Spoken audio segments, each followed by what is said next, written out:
Life is complex, so is our mental health. It cannot be understood by diagnosis alone. Our philosophy is treat the person, not the mental illness.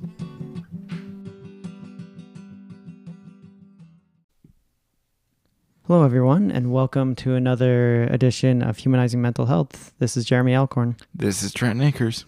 Today, we're going to be embarking on a new journey, a new series that we have developed. It is called Understanding Therapy Series.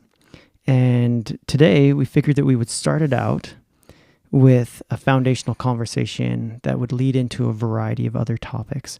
Now, in order to do so, Trent has actually read a book, one that I have not. And so I'm going to use curiosity to explore some of the knowledge that he has built through this.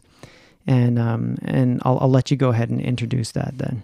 Yeah. And I think that this is a book that I think a lot of people, when they first come into counseling, actually have this question is why therapy works. And I don't know, I think even as therapists, and I should say this book is by a guy named Louis Cozolino. And whenever I say that, I always think of Vinnie Barbarino from Welcome Back, Kotter. Mr. Kotter, Mr. Kotter. My ham, Mr. Kotter. Even though I wish I had that ham, Mr. Kotter. And I think that that's something that a lot of therapists, even though we're trained in this, it's kind of like, why does therapy work? Why does it work for some people and not work for others? I mean, you and I both read a paper in university called No More Bells and Whistles. Isn't that right, John? No More Bells and Whistles. Absolutely. It's foundational. First day in master's degree. And they had everybody together going, hey, wait a minute here. Before you think that technique is creating all of this change, you better understand some other things. And and they talk about in there, and I mean, you can correct me on the percentages, but basically the majority of the change comes from the relationship between the counselor and the person receiving the counseling or the client. For sure. In fact, this got burned into my mind. This is one I'll never forget. The biggest chunk of the therapeutic change inside the therapy room is from that alignment. Yeah. Absolutely. And I mean, really in the first chapter of of how therapy works or why therapy works, he talks about why human beings need therapy. And as you said before we started this, not everybody needs therapy, but when people are actually going through it and when they're seeing this out, why this process is so important. And the reason really is that as the brain has evolved over time, like our brain, well, it's a wonderful organ, but it's kind of like a Model T, or if you think about it's like an old car that has all of these parts built on top of it, and our brain never really throws anything away, even though there may be newer, better ways of doing things out there. So really, with the therapeutic process, what they're really talking about is that it really accesses a lot of those ancient knowledge, that ancient part of the brain that has the hardest wiring to it. And of course, I'm talking about the amygdala, and you're smiling. Yeah, it's funny because just recently, in the last couple of days, I remember something being said, and I remember going, oh no, I'm stuck in my lizard brain. Yeah, and really, what Louis talks about in the book is really that human beings have evolved in order to really process things and to really bring that out to the group and to really take those parts of the amygdala and those different things and together to help to process things. And where we need therapy, or certain people need therapy because of those ancient parts of the brain. And it's actually those ancient parts of the brain that working in isolation that can cause mental distress, but it's also those ancient parts of the brain that when coming together can help to solve those issues itself. Yeah, a couple things jump out to me. Like when you say the group, what do you mean by the group? So, I'm saying like coming together, in he talks about Like, are you talking about me coming to another set of people and bringing those things that I'm going on for me to this other group of people? Is that what you're referring to? Yeah, another group of people. And I mean, it may be something explicit that you're dealing with, but it also may be the implicit emotions that you're radiating, and they will help you to make those explicit. Like, one thing that he mentioned in the book that I think I'd mentioned to you a few days ago is the fact that the amygdala is actually online 8 weeks, after conception. So all of that implicit information is there, and sometimes like individuals will need that information be made explicit to them, and that's kind of how we've evolved, and sort of the therapeutic process is kind of Gotcha. yeah. In fact, if I could link to a recent episode, Mm-hmm. what you're describing here is what I came to on my own when I realized I was triggered, Mm-hmm. and that actually is something that is powerful if there's that potential to have that happen. However, a lot of times we can't Mm-hmm. alone. Saw a post the other day in which someone was saying the client is the expert, and while I agree that that person knows themselves in a way that I can't, Mm-hmm. then what the heck are they coming to talk to me for? Then why are they paying me all this money if they're the expert? And it's like, yeah, because they're coming to me because they can't see the back of their own head. Mm-hmm. And no one can see the back of their own head. We all have blind spots. Absolutely. And so I think that's what you're describing, that we're able to maybe make a link to that they're not seeing, and then all of a sudden, yeah, they get it. Exactly. And actually in the book, to make that link, Louis actually calls therapists, he says, what therapists really are is we're amygdala whisperers. I love that. Yeah. Because we learn how to talk to the amygdala. We create this environment, where he actually talks about, that's what the therapeutic room is. We create this environment for neuroplasticity to actually take place. It's almost kind of like putting the brain kind of in a warm bath, because for those of you that don't know what neuroplasticity is, that's basically where the brain is able to make new neural connections, and it's kind of a state where you're in between two different states, so you're hard enough in order to maintain structure, but you're soft enough where you can add things or change them slightly and not damage the overall structure.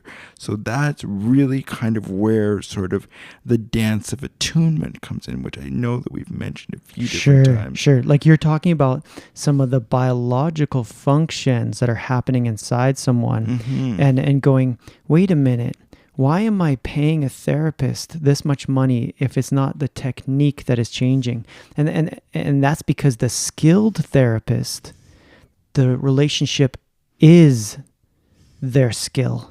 Yeah. It's an intentional process in which they're bringing that relational piece Mm-hmm. into the technique. I guess, and I think we're going to potentially do a whole episode about this, but if that works out. But I think it's the difference between someone being a technician and a clinician. Mm-hmm, mm-hmm. Yeah, absolutely. And it was so funny because I was talking with the practicum student that we currently have at Synergy, and we were talking about planning for therapy, like doing your treatment plan. And she goes, well, how do you do a treatment plan? And I just talked about working with one client, and I was planning things out. But I said, the number one thing on every treatment plan is relationship building first. You need to calm down that amygdala. You need to understand where that individual is coming from, even if you know absolutely like what skills they may need or what interventions may work. If you don't have that individual calm down and that amygdala basically ready to open to receive more information or to be plastic, you're not going to get anywhere. Yeah, it got to be kind of like Play-Doh that's going to be moldable. Absolutely. Yeah, for sure. Which means that there has to be this sense of trust that even if I say something that is hard for you to hear, that you know that I'm coming from a place that is this interested, curious, non-judgmental place. Yeah. That is a truth that's hard to hear, but I'm not judging you for it. It's just the truth. Absolutely. And I feel like we're just quoting Rogers' core conditions right now. And it is curious because as you describe this, then it jumps out to me multiple times that I've been in an appointment and I've talked, as I'm talking to somebody, I'm like, you know why this is working? It's working because this is what was supposed to happen when you were a child. Mm-hmm. And unfortunately, you may have had wonderful parents. Unfortunately, our world has actually lost touch with the most powerful entity that exists in humanity, and that is attachment. And so we've moved to such a behavioral place that parents are teaching their children how to act. Mm-hmm. And then they become actors and they're disconnected from their emotional states. And so then what I'm saying is this is what was supposed to happen in your childhood. What's happening in this room right now, where you can say and do and be anything. Mm-hmm. And I'm not going to withdraw from you because of it. Yeah, absolutely. And like right when you say that, like that people are teaching their children, I think that I think we're going back to Descartes a little bit, like where everybody thinks, that it's like, I think, therefore I am. No, it's I feel, therefore I am. Mm-hmm. I feel, therefore I think. Sure. Like, and really B.F. Skinner, that is like, well, that's wonderful that you could get pigeons to peck buttons. That's great. And there's some very important learning processes, but humans are not pigeons. Mm-mm. And we don't just have a bird brain. We have an evolved brain as well. Yeah, absolutely. And we have a brain, and I think Louis talks about this in his book, is that basically our brain has evolved over time, and the brain is coming into the world with this sort of set of conditions based upon what it thinks the world is going to be like. And when it doesn't have that, of course, like the brain will, there is neuroplasticity that will happen. It will adapt, but at its core, it wants to go back to that smaller community. It wants to go back to that felt sense, that 250 group of people, to know that it has that sense of security.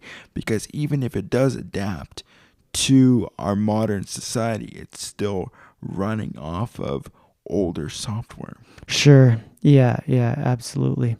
And we would like to reject that older software. We would like to say, cognition first. Yeah. And a lot of people just want to be that. They want to be cognition first. And I sit there and I go, well, that's only going to take you so far.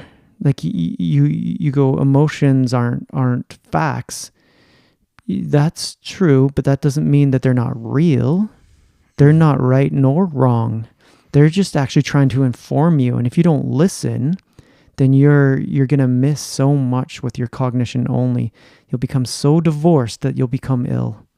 Yeah, the one example of that I can think of is almost, because I was watching Star Trek, because it's Saturday today as we're recording this, and I'm watching and I'm thinking about Mr. Spock, because Mr. Spock is one of the most logical characters out there, but he can't understand a simple joke. He can't understand when he's with other people that aren't Vulcans, about how these other races really relate to one another. And of course too, because he denies his emotions every 7 years, those emotions flare up.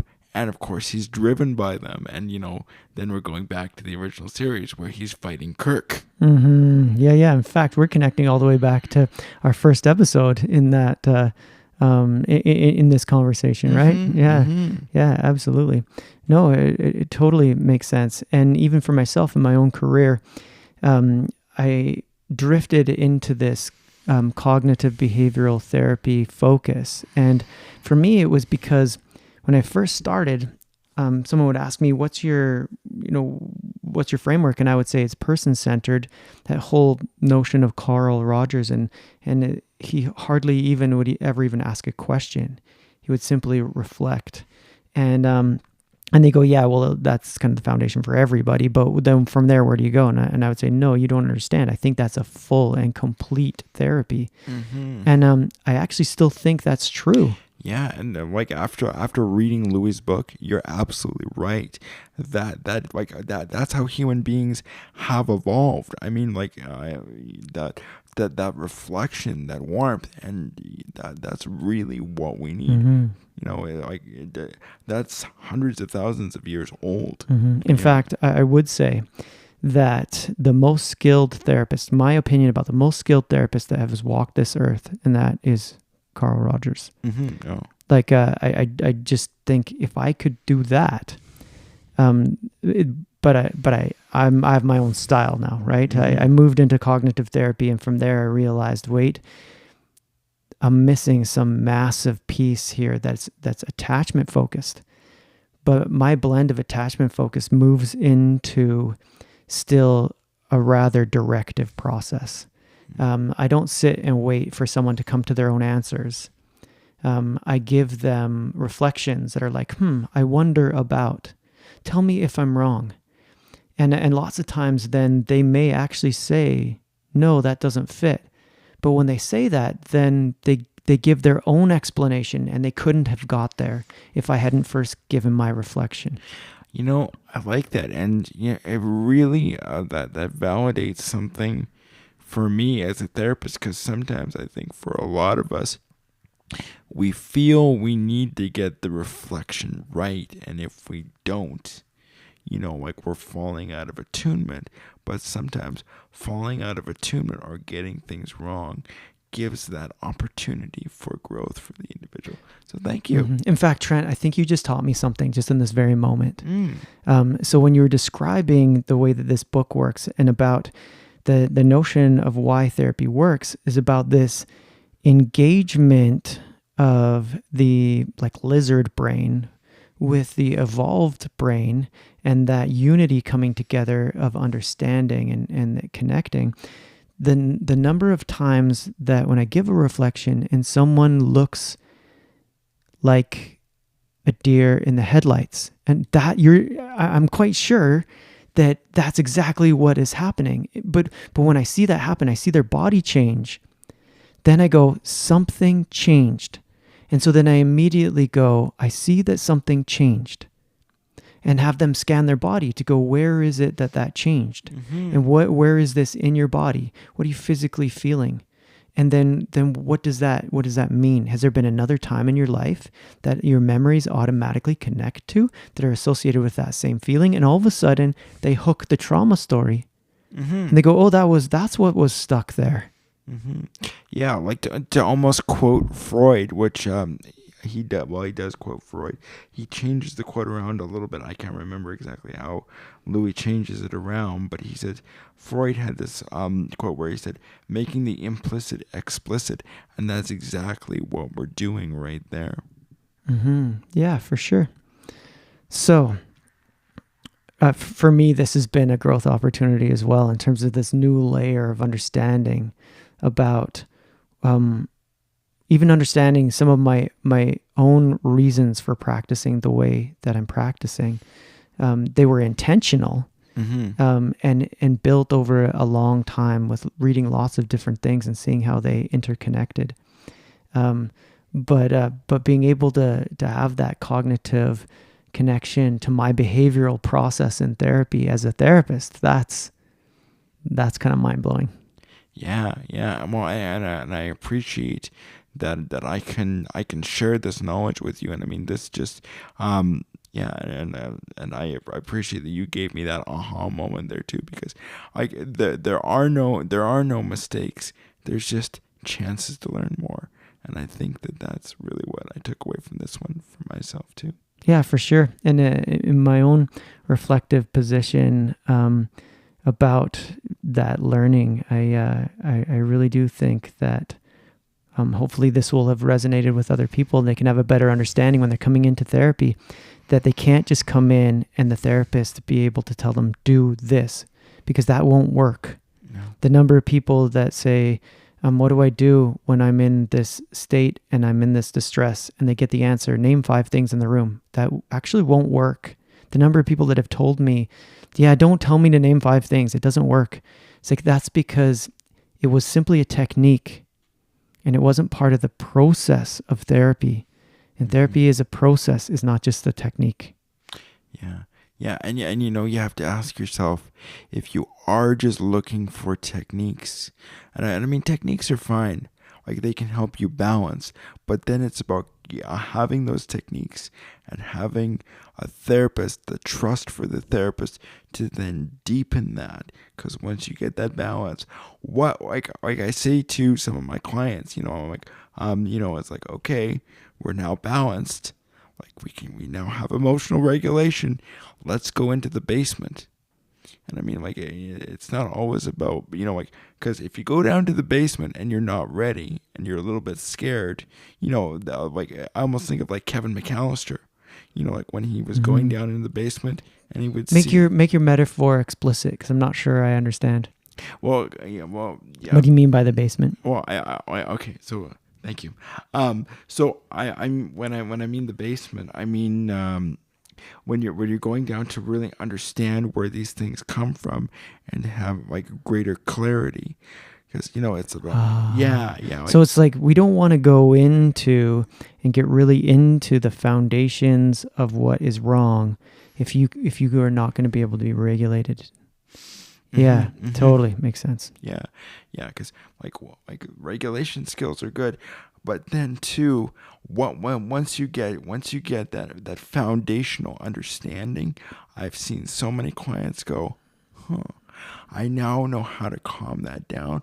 I now know where that comes from, so I can now then have a conversation with it. And then comes the fact of moving forward, not rejecting, but integrating. Yeah, beautiful. In fact, we probably want to wrap that conversation up on that point, that it really comes down to a position in which therapy works because of integration. Absolutely. And you can't often do it on your own. And when you can't do it on your own, then you need a guide to help you integrate.